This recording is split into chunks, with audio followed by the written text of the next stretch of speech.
a lo de Evo Morales, que va al Cusco a una reunión de RUNASUR, que le han denominado a este grupo, que los parlamentarios de la República, perdón, los ex cancilleres de la República, un buen grupo, ha dicho de que hay un tema de buscar la desmembración del Perú básicamente y generar la nación aymara para darle una salida soberana a Bolivia al mar.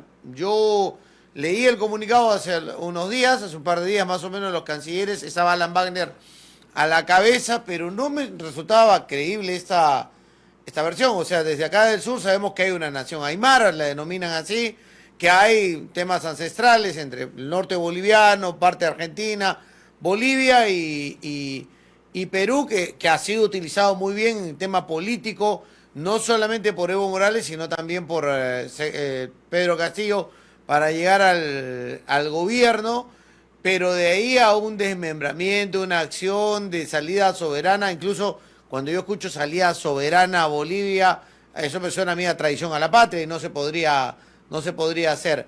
Pero desde tu análisis, ¿cuál es tu punto de vista? ¿Es real, es concreto? ¿Se quiere impedir la visita de Evo Morales al Perú con su organización? ¿Cómo ves esta situación? No, fíjate, Fernando, yo eso lo tengo muy claro. Tú sabes que yo soy profesor de geopolítica y miro los temas macro. A mí, lo que yo estoy viendo acá es el gran interés y la mayor preocupación por Evo Morales, por sellar su imagen de manera continental o sudamericana. Ya. Lo que él quiere es que su proyecto sea un proyecto que ya no solamente quede en Bolivia, ¿ya? Su proyecto tiene que traspasar fronteras y el país idóneo, ideal, para llevar a cabo ese proceso, por la naturaleza misma del proceso histórico, es el Perú. Ahí está, la nación aymara en el Perú y en Bolivia. El lago Titicaca, toda la zona altiplánica, hermosa y linda, zona altiplánica de nuestra patria. Entonces le sirve de plataforma. Y con un gobierno de izquierda, Evo Morales dice, esta es ahora o nunca. Y entonces, segundo, pensando en él mismo, comprenderá que todo lo que está haciendo Evo Morales es porque él va a ser candidato a la presidencia en 3 años más. Seamos claros. El actual presidente, con el mayor respeto, en verdad que es solamente un actor de coyuntura y efímero. La gran palanca política en Bolivia se llama Evo Morales. Entonces, Evo Morales sabe que tampoco puede actuar solo, necesita apoyos. Tiene La Habana, tiene Caracas, tiene Managua, que articulan y juegan en pared con Evo Morales para coadyuvar y generar y propiciar todo lo que él está queriendo. Si por Evo fuera, en verdad que todo sería una sociedad latinoamericana fundada en esta visión macro que él tiene de los pueblos originarios, etcétera, que tampoco deberíamos satanizar a los pueblos originarios, porque son primigenios nuestros. El problema no está allí. El problema es que Evo, que tiene una visión marxista, leninista, ¿no es cierto? Él asume que aprovechando las bondades de los lindos pueblos andinos, altiplánicos, etcétera, produce un enfrentamiento, lo que decía ayer en la entrevista que me hizo Correo, es decir, enfrentamiento entre sectores, digamos, originarios, etcétera, con la sociedad mestiza o criolla heredera del proceso histórico. ¿Cómo se llama eso para el buen romance y en buen cristiano? Se llama lucha de clases, Fernando.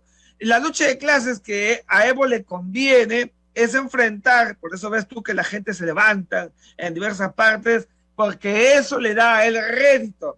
Mientras hay statu quo, mientras no haya nada, Evo no la ve, y por esa misma razón crea todas estas condiciones, evidentemente para levantar el sur. Sabes que en el sur siempre, la zona altiplánica, pero hay no, mucha hipersensibilidad. pero no nos hubiésemos enterado ni en Tacna, ni en Moquegua, ni en Arequipa, de RUNASUR, ni de Evo Morales, si no era por los cancilleres. O sea, seguramente ni que sí, enterado de pero, que venía a ver, Evo. O sea, pasa por Desaguadero, se va, agarra su camioneta y se va al Cusco, hace su reunión y se va. mira, Pero con qué el bueno que lo escándalo, diga. con el comunicado, Ahora todos los canales, todo el mundo mirando a ver qué dice Evo, cada palabra. Y la Bueno, noticia pero le qué bueno llega y que- la organización de él se ve fortalecida. Mira, qué bueno que lo estás diciendo. Mira, eh, los actores visibles que están metidos en estos temas se informan, se enteran, pues, ¿no? Entonces, si hay información y esto preocupa, pues se saca un comunicado. Mira, Ujú. los tres cancilleres ya sabes que ninguno es antes de mi devoción. Los tres, así yo soy como directo. Y ellos lo saben también, porque Ujú. yo tampoco soy apreciado por ellos. Así que ellos lo saben. Entonces, pero están yendo a un tema que tiene una relación directa con un tema preocupante. Claro, yo coincido contigo en que tampoco me iría al extremo de que la salida al Pacífico y todas estas cosas, no. Pero sí, la preocupación es que la tranquilidad nacional se pierde. Ujú. Cuidado, Evo Morales no es cualquier extranjero. Mm.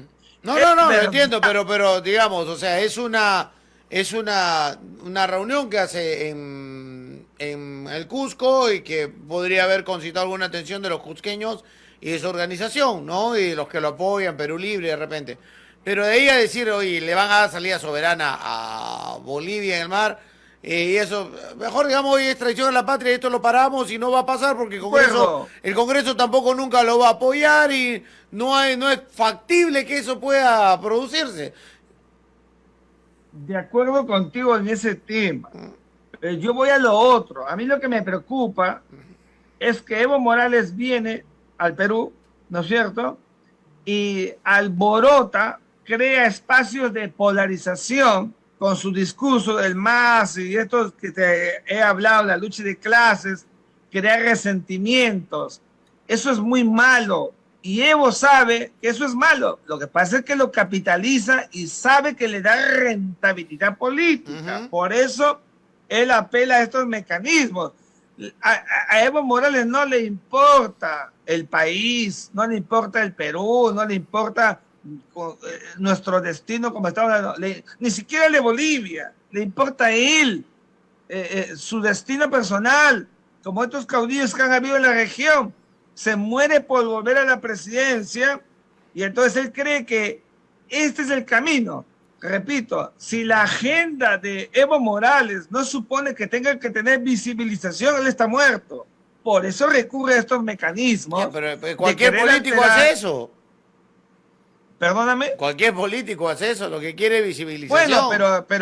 pero cuidado, pero cualquier político hace eso, sí, pero no a costa de otros países, alterando y sobre todo con un pueblo tan lindo como el que tenemos, de los pueblos campesinos, aymaras, quechos, etcétera, que todos sabemos son, pueden ser manipulables, pueden ser, cuidado con eso, sometidos, digamos, a una orientación que no corresponde. Por eso inteligencia seguramente trabaja y detecta. Y ahí tenemos que mirar las cosas con mucha objetividad, porque la integridad del Estado-Nación per se, Fernando, es sobre todas las cosas. Es verdad, como lo digo en mi clase, porque tengo que ser consecuente, no hay en Evo Morales injerencia, porque la injerencia, lo he explicado muchas veces, se refiere a la participación de alguien que tenga fase activa. En el caso de Bolivia, él no es funcionario público, es un expresidente de Bolivia. Entonces, de acuerdo con la Convención de Viena, no hay injerencia, pero eso no significa de que vamos a tapar el sol con un dedo para darnos cuenta de que él viene a alborotar el gallinero. Entonces, allí es donde es verdad que el señor Pero Evo las Morales gallinas se alborotan, pues tiene, no deberían alborotarse tanto. Fernando, es verdad que Evo Morales puede ingresar al Perú y nada se lo impide, Mm. perdóname, eso es cierto, pero también es cierto, Fernando, que el Estado es soberano Mm. y así como se lo dijo a Nicolás Maduro, que dijo que a su vez que podría venir al Perú por mar, tierra, aire, te acordarás, Mm. si el Estado dice no, pues no entra al Mm. Perú. Cuidado, no es que escuchaba ayer a un comentarista que decía, no, es que es la libertad de tránsito internacional. Perdóneme, así no es, está entendiendo mal.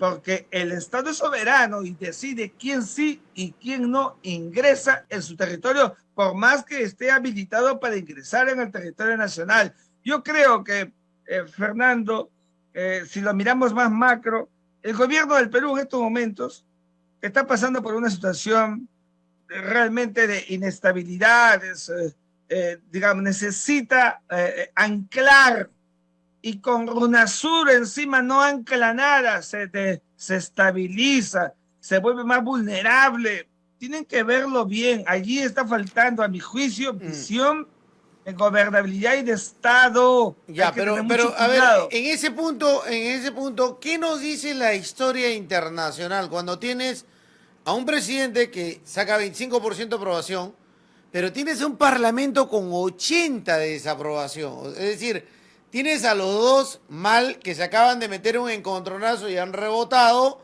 pero no es la primera vez. O sea, lo venimos arrastrando el Congreso interino, el Congreso de los 70 y tantos de Keiko con PPK, y lo hemos tenido con PPK, con Vizcarra, con Sagasti, con Merino, con todo. Llegamos a esa etapa y van así en caída libre. El desgaste de Pedro Castillo ha sido rapidísimo, más por su incompetencia, su falta de toma de decisiones, por la gente que lo ha rodeado, sus capacidades, digámoslo así. Y el Congreso, que acá ha quedado en pie, la gente dice, oye, más de lo mismo, estos 130 no sirven para nada. Pero los tenemos así. ¿Qué nos dice la historia internacional con respecto a este tema? Váyanse todos, les vamos a dar otro chance. ¿Qué es lo que puede pasar? Porque mañana pueden decir, vacamos a Castillo, lo vacan, pero la gente va a salir y va a decir, o sea, es que tú también te vas. O Castillo puede cerrar el Congreso, pero también la gente puede salir y decirle, oye, pero tú también te vas. Entonces, ¿qué nos dice? ¿Qué es lo que debemos aprender de la historia con congresos tan desprestigiados y con presidencias perdiendo rápidamente el respaldo de la población? Justamente yo te agradezco la buena reflexión que como muchas y siempre haces, Fernando, porque aquí justamente hay que mirar con ojos de ciencia política, para no desesperar. Mira, tú decías de los congresos que no tiene aprobación o su desaprobación muy alta. Mira, mencióname qué congreso del mundo tiene una alta aprobación en el planeta. No existe, no hay. Pero o sea, lo que recién entra por lo menos, pues. No, pero lo que te quiero decir, Fernando, es que el ida y vuelta político, de la vida política es eso. Son enfrentamientos, son polarizaciones, control político, el acecho, todo esto que vemos, nosotros desde la ciencia política, lo digo siempre en mis clases de San Marcos, tenemos que mirarlo con objetividad y con tranquilidad, porque si eso no existe, entonces no hay juego democrático. La democracia es eso, son lides, son enfrentamientos, son pugnas.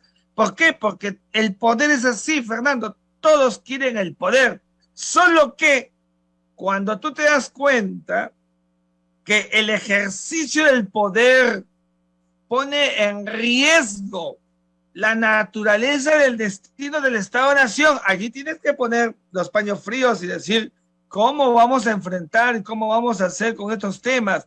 Y eso, a mi juicio, debe hacerse independientemente del Congreso con alta desaprobación o del presidente de la República con baja aprobación.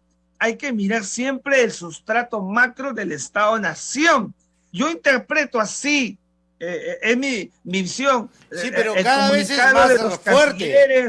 O el comunicado de los excomandantes generales del Ejército, claro, las Fuerzas Armadas, que están sacando. Lo veo desde esa perspectiva, ya, que, digamos, son preocupaciones, como todos los ciudadanos, que lo hacen para no esperar, Fernando, que se agudicen situaciones. Por eso es el rol del Estado y el rol del Ejecutivo para buscar ponderación, que es lo que yo siempre digo, ponderación. No. Y la ponderación significa, si tienes poder, tomas el toro por las astas y dices, ¿me conviene o no me conviene? Por más que tenga afinidad política con Evo Morales, ¿me conviene o no me conviene que venga al Perú en un momento como este? Por supuesto que no. Ya, pero esa lucha por el poder cada vez se vuelve más sangrienta. Y en esta oportunidad, con una pandemia encima, esa lucha por el poder afecta a la población y afecta a la gente. Y la afecta en el bolsillo principalmente. Mira, la gente en el país, si hablamos de los peruanos, lo que más afecta a la gente es lo último, lo que tú dices, no hay en el bolsillo, no hay comida, siendo un país tan rico, la política es la agenda de todos los días, es una pena, ¿no? Y deberíamos más bien tener la otra agenda, la agenda de la economía, del progreso, el desarrollo, de cómo salir de la pandemia, de cómo superar los estragos que nos ha dejado. No, la gente, la que tú ves en el Congreso, la que tú ves en los ministros, que se van al Vaticano, uno de ellos regresa, todo ese conjunto de cosas, comprenderás que a la gente eso lo mortifica y llega al hartazgo, y ahí es donde tenemos que cuidar mucho. Por eso es que se sensibiliza todo, y cualquier participación política exógena, como la de Evo Morales, altera el statu quo y produce todo lo que estamos viendo. Un señor, repito, reitero, que se muere por tener protagonismo, porque eso es lo único que le va a dar a él la capitalización que requiere para volverse a elegir presidente, y sabe Dios por cuánto tiempo más. Ya, ahora, bueno, en esa situación me pregunto si porque es un tema que los más radicales hablan, si la democracia es valedera o no, ¿no?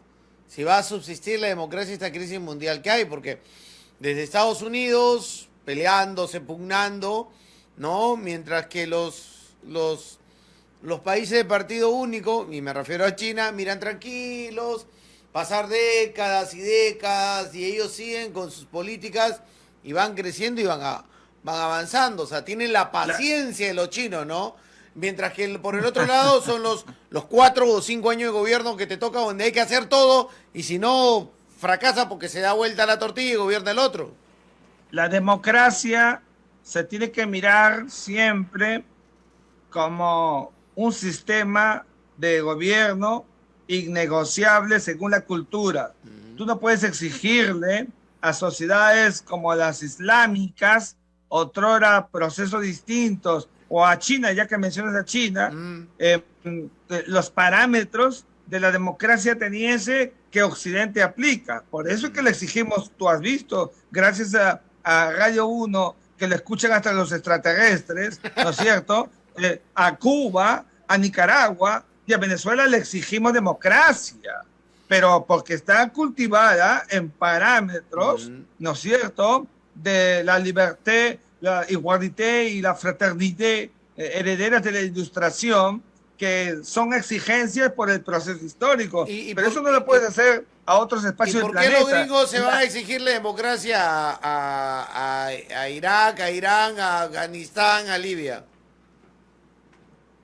No te escuché. ¿Por qué los gringos, los norteamericanos? Los gringos. No, yo creo que Estados Unidos, como sabes, el hegemón quiere seguir siendo el hegemón y quiere hacer lo que le da la gana en el mundo.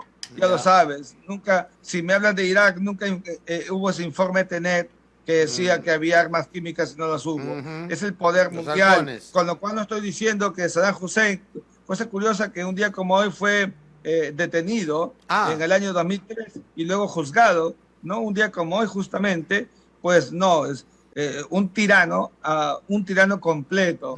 Entonces, fíjate, la democracia, Fernando, es inherente a la cualidad y a la calidad del ser humano. Los atenienses, los metecos y los periecos, los atenienses la practicaron en las polis, las ciudades polis, las griegas, que luego por la hellenización romana fue llevada a los tiempos de la República, y luego toda esta gran pletórico legado al derecho y a la ciencia política de Roma, y eso que hemos aprendido, que hemos cultivado. Por eso, repito, reitero, le exigimos la Carta Democrática Interamericana a los países de nuestra región, pero eso no podemos hacer con todo el mundo. Lo que tenemos que hacer es mantener las mejores relaciones, eso sí, las que correspondan a vinculaciones biunívocas, de interdependencia y que permita a su vez que los pueblos